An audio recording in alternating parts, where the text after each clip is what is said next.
సర్వదేవతాతీత స్వరూపులు భగవాన్ శ్రీ సత్యసాయిబాబా వారి పాదపద్మములకు నమస్కరించుకుంటూ భక్తులందరికీ సాయిరాం. మనం భగవాన్ సత్యసాయిబాబా వారికి సంబంధించినటువంటి తత్వాన్ని తెలుసుకోవడానికి, ఆయన ఏమిటో తెలుసుకోవడానికి, ఆయన మనకి ఏమి చెప్పారో తెలుసుకోవడానికి గ్రంథాన్ని పఠనం చేసుకోవడం. 2 అయిపోయినాయి: తపోవనము, శ్రీకృష్ణుడు, శ్రీ సత్యసాయి.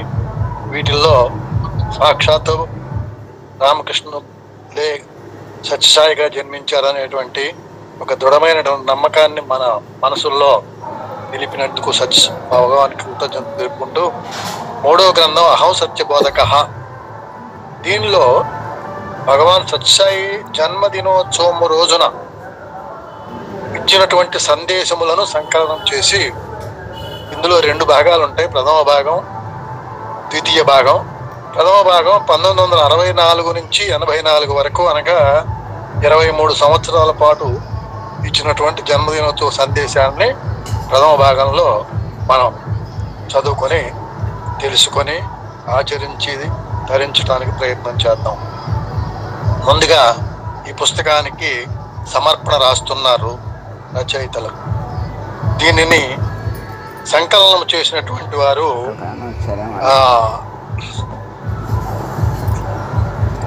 అనిల్ కుమార్ గారు అని వీరు దీన్ని సంకలనం చేశారు.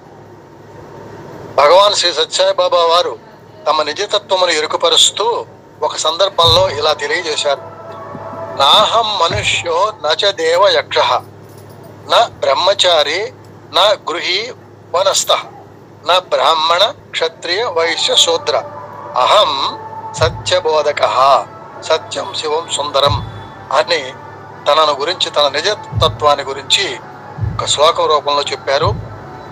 అవతార పురుషుల తత్వము అంటే తాను మనుషుడును గాను, దేవుణ్ణి గాను, యక్షుణ్ణి గాను, బ్రహ్మచారిని గాను, గృహస్థుడును గాను, అలాగే మహాప్రస్థానం కాదు, బ్రాహ్మణుడు కాదు, క్షత్రియుడు కాదు, వైశ్యుడు కాదు, శూద్రుడు కాదు, మరి ఏమి కాకేమిటంటే సత్యమును. అహం సత్య బోధక, అదే సత్యము శివం సుందరం. అవతార పురుషుల యొక్క తత్వము, లక్ష్యము మరియు ఆ లక్ష్య సాధనకై వారు ఎంచుకునే మార్గము అవతార పురుషులే స్వయంగా వివరిస్తే తప్ప మానవులకు అవగతం కావు. అది వారు చెబితేనే మనకు అర్థం అవుతుంది. కనుక మనం చూసి అర్థం చేసుకోవడానికి శక్తి చాలదు. అందుకని వారు మనకు అవగతం కావడానికి చెప్పారు. సత్యావతారి భగవాన్ శ్రీ సత్యసాయిబాబా వారు ఇందుకొరకు ప్రతి సంవత్సరం నవంబర్ 23వ తేదీన భక్తులు జరుపుకునే స్వామి జన్మదినోత్సవమునే వేదికగా చేసుకున్నారు. ఇక్కడ చూడండి, జన్మదిన మనం చేసుకుంటాం, ఆయన ఏమంటున్నాయంటే భక్తులు జరుపుకునే స్వామి జన్మదినోత్సవం. ఆయన చాలాసార్లు చెప్పారు, ఈ జన్మదినోత్సవం స్వామిది కాదు, మీరు జరుపుకునేటువంటి దినోత్సవమే తప్ప స్వామికి జన్మదినం అంటూ లేదు. భగవంతునికి ఆది మధ్య అంత్యములు లేవు కదండి. అందుకని సత్య శివ సుందర స్వరూపులు, సత్యబోధకులు అయిన భగవాన్ శ్రీ సత్యసాయిబాబా వారు ఈ సందర్భంగా ఎన్నో ఆధ్యాత్మిక విషయాలను ప్రబోధిస్తూ మానవాళి ఆధ్యాత్మిక ఉన్నతికి దోహదం చేస్తున్నారు. ఉదాహరణకు, ఒక సందర్భంలో మానవుని జీవిత పరమావధిని గురించి ఈ విధంగా నొక్కి వక్కాణించారు. అతి ముఖ్యమైనది, పుట్టాము, పరమావధి ఏమిటి? మానవుని జీవిత పరమావధి నిత్య సత్యమైన ఆనందం. అంటే ఒకసారి ఉండి ఒకసారి పెరిగి తగ్గిపోయేటువంటి ఆనందం కాదు. నిత్య సత్యం, ఎప్పుడు ఆనంద తత్వమే. అట్టి శాశ్వత ఆనందమును తైత్తిరీయోపనిషత్తు ఒక పక్షితో పోల్చింది. శ్రద్ధ, ఋతము, సత్యము, యోగము, మహత్తత్వములు అనే 5 అంగములను అభివృద్ధి పరుచుకున్నప్పుడే మానవునకు శాశ్వత ఆనందం ప్రాప్తిస్తుంది. మనందరం శాశ్వత ఆనందం కోరుకుంటున్నాం. అందులో ఉన్నటువంటివి శ్రద్ధ, దేని ఎడల మన జీవితం తెలుసుకోవడంలో శ్రద్ధ, మన తత్వం తెలుసుకోవడంలో శ్రద్ధ. ఋతము, త్రికరణ శుద్ధిగా జీవితాన్ని గడుపుకోవడం. సత్యము అనగా సత్యము పలకటం ఒక అర్థమైతే, ఎప్పుడూ ఉండేటువంటిది సత్యము అంటే భగవంతుని గురించి. అలాగే ఆ భగవంతుణ్ణి పొందటానికి చేసేటువంటి ప్రయత్నం యోగం, అది కలిసి వస్తే యోగం. అలాగే మహత్తత్వములు, ఈ 5 అంగములను అభివృద్ధి పరుచుకుంటే అప్పుడు ఆనందం ప్రాప్తిస్తుంది, శాశ్వత ఆనందం ప్రాప్తిస్తుంది. సత్యవ్రతమును ఆచరించండి. సత్యమునే పలకటం ఒక ఆచరణ అయితే, సత్యమును ఎప్పుడు ఆలోచించడం అంటే భగవంతుడిని ఆలోచించడం అదొక ఆచరణ. అందుకని ఈ 2 ఉండాలి. సత్యము చేత మీకు సర్వేశ్వరుడు సాక్షాత్కరిస్తాడు. సత్య వ్రతము చేత, సత్యమును వ్రతముగా మనం, వ్రతము అంటే శ్రద్ధగా చేసేది మనం, ఆ సత్య వ్రతము చేత మనము దివ్యత్వమును పొందాలి. ఈ పుడమిలో ప్రభవించిన ప్రతి మానవునికి సత్యమే ప్రత్యక్ష పరమాత్మ, సత్యం నాస్తి పరో ధర్మ అన్నారు. కనుక మీరు సత్యాన్ని అనుసరిస్తూ రండి. సత్యబోధకులైన భగవాన్ శ్రీ సత్యసాయి బాబా వారు మానవాళిని సత్యధర్మము శాంతి ప్రేమలతో నీ నిత్య జీవన యాత్ర సాగించు, జీవా నీ నిత్య జీవన యాత్ర సాగించు. సత్యం, ధర్మం, శాంతి, ప్రేమలతోటి జీవితం గడుపుకోవాలి. యత్న ప్రయత్నముల్ మానవ ధర్మము, జయాపజయముల్ దైవాధీనము. యత్న ప్రయత్నముల్ మానవ ధర్మము, జయాపజయములు దైవాధీనము. ప్రయత్నం చేసేటప్పుడు దైవాన్ని ముందు పెట్టుకుని ప్రయత్నం చేస్తే అప్పుడు జయాపజయాలనేవి దైవం మనకి, మన యొక్క ప్రయత్న లోపము లేనటువంటి ప్రయత్నాన్ని బట్టి మనకి వాటిని దైవం ఆధీనంలో ఉంచుకొని మనకు అప్పచెప్తాడు అని ప్రబోధించారు. ఇట్టి స్వామి జన్మదినోత్సవ సందేశములను పుస్తక రూపంలో 2 భాగాలుగా ప్రచురించి గంగ నీరును గంగకే సమర్పించినట్లు స్వామి చెప్పినటువంటి ఉపన్యాసాలని మళ్ళీ స్వామికే అంకితపరుస్తూ 64 నుంచి 84, 23 సంవత్సరాల ఉపన్యాసాలని స్వామి దివ్య చరణారవిందములకు ప్రేమపూర్వకంగా సమర్పించుకుంటున్నామని ఈ ప్రచురణ విభాగం కన్వీనర్ ఆయన తెలియజేయడం జరిగింది. ఇందులో మొదటి సందేశం, పతాకం ఎగురుతూ ఉండాలి. ఏ పతాకము? ఏ గుణంబు గణించి ఏ తెంచెనో నాడు ప్రహ్లాదు పాలింప పరమ పురుషుడు. ఏ గుణంబు గణించి ఏ తెంచెనో నాడు కరినిగా చెడితరి కమల నయనుడు. ఏ గుణంబు గణించి ఏ తెంచెనో నాడు ధ్రువుని కుమారుని సాక రూఢి మీర. ఏ గుణంబు గణించి ఏ తెంచెనో నాడు పేద కుచేల్ బ్రోవ పేద చరిత్రుడు. ఆ గుణంబె గణించి ఆ అమరవంజుడు ఆర్తజనులను పాలించునట్టివాడు శ్రీనివాసుండు లోకైక చిన్మయుండు వెలిగే పతీసుడై నేడు పృథ్వీయందు అని స్వామి చెప్పినటువంటి పద్యం. ప్రేమస్వరూపులారా, సూర్యోదయ సమయాన వికసించే పద్మముల వలె ఇక్కడ చేరిన భక్తుల హృదయాలు ఉప్పొంగుచున్నవి. ఈనాడు భగవంతుడు మానవ రూపంలో అవతరించాడని వారి విశ్వాసం. పుట్టపర్తిలోనే కాదు, భక్తులున్న ప్రతి చోట ప్రతిదినము జన్మదినోత్సవమే, జన్మోత్సవమే, బ్రహ్మోత్సవమే, ఆనందోత్సవమే. సజ్జనుల సుగుణాలు, దుర్మార్గుల దుర్గుణాలు ఒక స్థాయికి చేరుకున్నప్పుడే నిరాకారుడు నరాకారుడై వస్తాడు.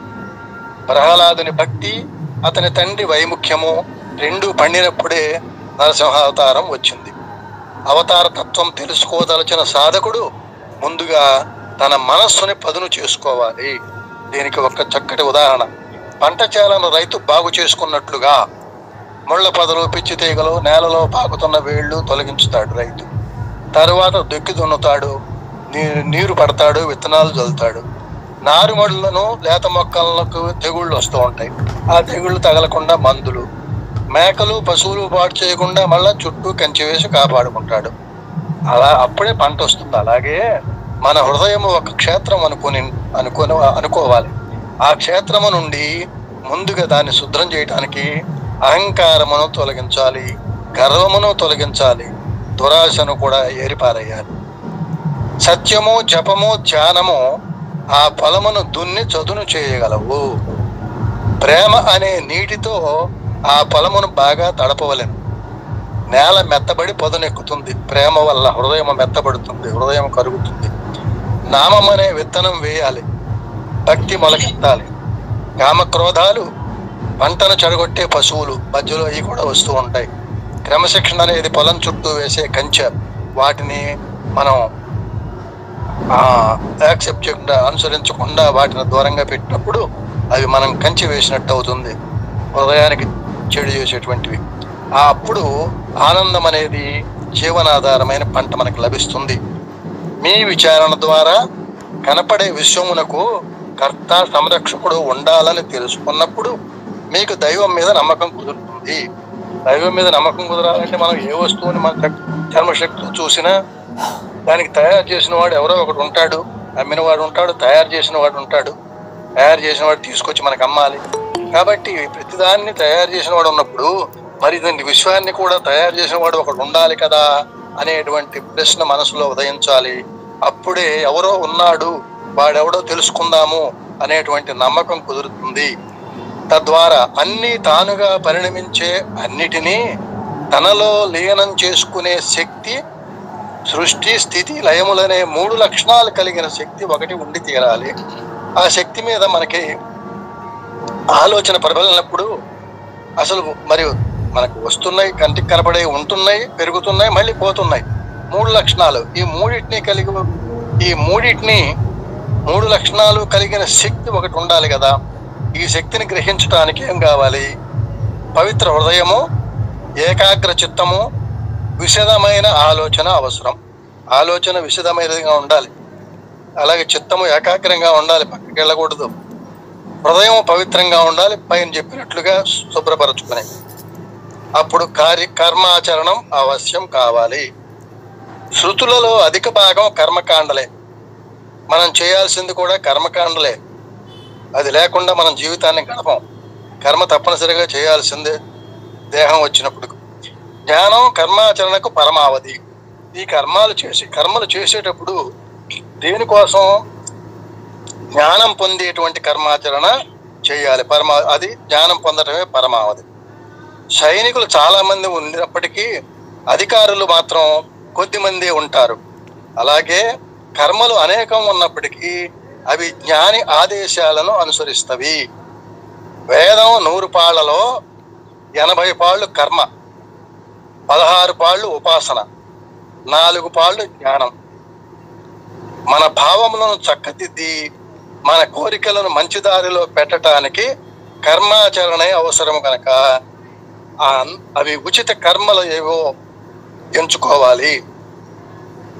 ఉపాసన ద్వారా భగవంతుని పట్ల వినయ విధేయతలు పెంచుకుని కడపటికి భగవంతునికి మీకు భేదం లేదనే ఎరుక సంపాదించుకోవాలి. అద్వైతమును అర్థం చేసుకోవాలి. దానికి ఉపాసన అనగా నిరంతరము భగవంతుని చెంత మన ఆలోచనలు పెట్టి ఉంచాలి. అంతేగాని నిరంతరం ఉపాసనని మనం ఆ దేవుడి గదిలో కూర్చోవడం కాదు. మన కర్మలలో ఆయనను ముందుగా పెట్టుకుని అది ఉపాసన. ఇప్పుడు ఎక్కడ విన్నప్పటికీ సమానత్వం అనే నినాదం వినపడుతున్నది. ఇది అర్థం లేని మాట. తల్లిదండ్రులకు వారి పిల్లలకు మధ్య ఎంతో తేడా కనపడుతుంది. ఒకరు తల్లిదండ్రులు మంచివాళ్ళు అవ్వచ్చు, పిల్లలు బుద్ధిమంతులు కాకపోవచ్చు, లేదా మరొక రకంగా జరగవచ్చు. మరి అక్కడ తేడా కనబడట్లేదా? సమానం అంటే ఎలా కుదురుతుంది? అలాగే ఒకళ్ళు సుఖంగా ఉంటే ఇంకొకరు దుఃఖపడుతూ ఉంటారు. ఆకలి అందరికీ సమానంగా ఉండదు. సుఖము అంటే అందరికీ సమానంగా ఉండదు. అయితే అందరి పట్ల ప్రేమ, సానుభూతి సమంగా చూపాలి. దీన్ని మన ప్రయత్నంతో చేయొచ్చు. భగవద్ అనుగ్రహము మానవుల సానుభూతి పొందటానికి అందరికీ సమంగా అధికారం ఉన్నది. భగవద్ అనుగ్రహం పొందటానికి లింగ వచన భేదాలు ఏమీ లేవు, స్థాన భేదం లేదు, కాల భేదం లేదు. ఎవరైనా ఆయన అనుగ్రహాన్ని పొందవచ్చు, అధికారం ఉన్నది. ఆసుపత్రిలో మందులు పుచ్చుకునే హక్కు అందరికీ ఉన్నది. కానీ అందరికీ ఒకటే మందు ఇవ్వకూడదు. ఒకరికి ఇచ్చిన మందు ఇంకొకరికి పనికిరాదు. ఎవరి జబ్బుకు తగిన మందు వారికి ఇవ్వాలి. అలాగే కర్మలు కూడా ఎవరెవరికి ఏ కర్మలో మనకి శాస్త్రము, మన భారతీయ సంస్కృతి నిర్ణయించింది. భగవంతుని హృదయములో సమానమైన స్థానం కోరుకునే అధికారం అందరికీ ఉన్నది. ఆయన తన యొక్క అనుగ్రహాన్ని అందరికీ పంచగలడు, సమానమైనటువంటి స్థానాన్ని ఇస్తాడు. సమానత్వం పేరిట జరుగుతున్న ఒక పెనుగులాట కూడా మానవుడు ఆనందం కోసం చేసే ప్రయత్నాల్లో ఒకటి అని నేను ఎరుగుతును. ప్రపంచంలో ఉన్న దేశాలన్నిటిలో మానవులు ఆనంద ప్రాప్తి కోసం ఇటువంటి అడ్డదారులు తప్పుదారులు తొక్కుతున్నారు. సమానం చేయాలని బాగా డబ్బున్న వాడి తల తీసేసి డబ్బు లేని వాడికి పంచి పెట్టాలని, ఇలా పని చేసేవాడు పని చేయించుకునేవాడు ఇద్దరు ఒకటే అవ్వాలని, ఇలాంటి కుహన అభిప్రాయాల్ని బోధించేటువంటి వాళ్ళు కూడా తప్పుదారులు తొక్కుతున్నారు. ప్రవర్తనలో మార్పు రాకపోతే నిత్య జీవితంలో చేసే ప్రతి చిన్న పనిలోనూ మార్పు రానట్లయితే ఆనందం మీకు అందదని నేను చెబుతున్నాను. మనం ఆనందం పొందాలంటే మనం ప్రవర్తనలో మార్పు రావాలి. శ్రీమాత ఆధ్యాత్మిక సత్సంగాలు వింటున్నాం, కొంతైనా మార్పు వస్తుందా? రోజు రోజు వింటున్నాం, సత్సంగాలు వింటున్నాం, ఎన్నో సత్సంగాల్లో పాల్గొంటున్నాం, కొంచెం మార్పు వస్తుందా? కోపంలో మార్పు వచ్చిందా? అందరినీ కొంచెం సమానంగా చూడగలుగుతున్నామా? చికాకు తగ్గించుకున్నామా? ఇలాంటి క్వశ్చన్స్ వేసుకొని, ప్రవర్తన అంటే గొప్ప ప్రవర్తన ఏం కాదు, నిజ జీవితంలో ఏం పొరపాట్లు జరుగుతున్నాయో గమనించి ప్రవర్తన కనుక చేసుకోకపోతే నిత్య జీవితంలో చేసే ప్రతి చిన్న పనిలోనూ మార్పు రావాలి. నిన్న చేసిన పని ఏదైనా పొరపాటు తెలిస్తే ఈ రోజు దాన్ని సరిదిద్దుకోవాలి. ఎవరినైనా నిన్న అనవసరంగా నిందించామని మనసులో పశ్చాత్తాపం పడితే దానిని బేస్ చేసుకుని తదుపరి మార్పు రావాలి. అలా రాకపోతే ఆనందం నీకు అందదు అని చెప్తున్నారు బాబావారు. ప్రవర్తన ప్రధానమని నా అభిప్రాయం. దాన్ని క్రమశిక్షణ అంటాం, దాన్ని పర్సనాలిటీ అంటాం. ప్రవర్తన అదే ప్రధానం. మనిషిని దిగదొచ్చినా ఉన్నత స్థానానికి తీసుకెళ్ళినా మన ప్రవర్తనే అంటారు. మనిషి కానీ సంస్థ కానీ చాటించే సిద్ధాంతాల ప్రకారం నడుచుకుంటున్నారా లేదా అని విచారించాలి. మనకి సిద్ధాంతాలు ఉన్నాయి, మహానుభావులు క్రోడీకరించి పెట్టారు, శాస్త్రాలు క్రోడీకరించి పెట్టినాయి, అధిపతులు శాస్త్రజ్ఞులు పెట్టారు, మనకి ఆధ్యాత్మిక శాస్త్రవేత్తలు చెప్పారు. అది విచారించాలి, మనం నడుచుకుంటున్నామా లేదా. మనసు, మాట, శరీరం మూడు కలిసి పని చేయాలి. ఇదే త్రికరణ శుద్ధి అంటాము. ఈ త్రికరణ శుద్ధే వ్రతము అన్నమాట. ఆ మూడు ఉన్నప్పుడు మనిషి అత్యున్నత స్థాయికి వెళ్ళగలుగుతాడు. మనసు ఏమి ఆలోచించిందో అదే మాట ద్వారా రావాలి, అదే కర్మ కూడా అవ్వాలి. ఏమికి తేడా ఉండదు. మనసులో ఒక మాట పెట్టి ఆలోచన పెట్టుకొని బయటకు ఒక మాటని చేసే చేత ఒకటైతే భ్రష్టత్వం పడుతుంది. క్రమశిక్షణతో అటువంటి కర్మాచరణ ద్వారా అయితే ఈ మూడింటిని పాటించాలంటే క్రమశిక్షణ చాలా అవసరం, కొంత ధైర్యం అవసరం, కొన్ని అడ్డంకులను ఎదుర్కొనేటువంటి పరిస్థితులు కూడా వస్తాయి. దానికి క్రమశిక్షణ అవసరం. ప్రశాంతి ద్వారా ప్రకాంతి, ప్రశాంతి పదాలు కొత్తగా ఉంటున్నాయి. ప్రశాంతి ద్వారా ప్రకాంతి, ప్రకాంతి ద్వారా పరంజ్యోతిలో విలీనం పొంది ఆ గొప్ప వెలుగులో పరమాత్మను సందర్శించగలరు. లౌకికమైన సంప్రదాయాలు ఎన్నో ఏర్పడినట్లుగానే ఈ ప్రశాంతి నిలయం పైన ప్రశాంతి పతాకం ఎగురవేసే ఆచారం బయలుదేరింది. సత్యసాయి సేవా సంస్థలకు ఒక ప్రత్యేకమైనటువంటి జెండా కూడా ఉన్నది, పతాకం. దాన్ని ఎగురవేస్తారు ప్రతి జన్మదినోత్సవం రోజున. దాని ప్రకారం నేను పతాకం ఎగురవేస్తున్నాను. ఆ పతాకంలో అర్థం ఏమిటి? కామక్రోధములను జయించి ప్రేమను సాధించి జప యోగ అనుష్ఠానము ద్వారా హృదయ కమలము వికసింపజేసుకుని అందులో జ్ఞాన జ్యోతిని భాషించినట్లు కృషి చేయవలెనని నేను నిర్దేశించిన ఆధ్యాత్మిక శిక్షణకు ప్రతీకయే ఈ పతాకము. పతాకం చూస్తే స్వామి చెప్పినటువంటి ఈ విషయాలన్నీ గుర్తుకు రావాలన్నమాట. నిలయం మీద నేను ధ్వజ ప్రతిష్ఠ చేసే సమయాన మీరు మీ హృదయాలన్నీ ప్రశాంతి నిలయంగా మార్చుకొని అక్కడ కూడా ఈ పతాకం నిలిపి మీ హృదయాలలో అది ఎల్లప్పుడూ ఎగురుతూ ఉండేటట్లుగా చేసుకోండి అని 23/11/1964 జన్మదినోత్సవం రోజున ఉదయం ప్రశాంతి నిలయంలో పతాకోత్సవం చేస్తూ ఇచ్చినటువంటి సందేశాన్ని మనం ఇప్పటి వరకు చదువుకున్నాం. సాయిరామ్ అండి.